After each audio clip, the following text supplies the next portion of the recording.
Fodreku, takhle nějak jste si vysnil první zápas v české nejvyšší soutěži?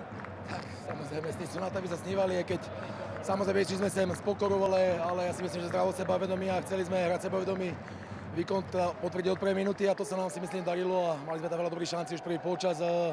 Škoda, že sme nešli do väčšieho vedenia, si myslím, a druhý polčas OK, super, čakali sme, že zatlačia nás, ale prišli pokutový kop a tam si myslím, že tú pasáž sme trošku prestali, ale potom sme si vytvorili nejaké situácie, ktoré sme dokázali dať gól a ja si myslím, že na konci to víťazstvo je zaslúžené, takže určite spokojnosť.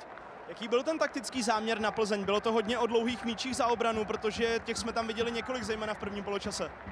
Tak mali sme zámer, tak vedeli sme, že aj čakali sme, že domáci pôjdu do nás od prvej minúty prakticky 1 proti 1 po celom ihrisku a tam sa otvorili tie priestory, takže samozrejme chceli sme dobre brániť, získavať lopty a keď je možnosť ísť do prechodu. Mali sme tam typologicky hráčov na to a nakoniec nám to vyšlo. Už jste to trochu naznačil, ale zajímá mě, bál jste se možná, co s týmem udělá ten gól z penalty po hodně nešťastné ruce?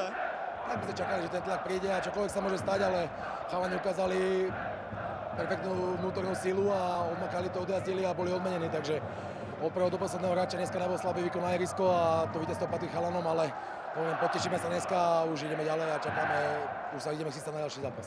Dá vám tenhle výsledek a výkon klid do další práce?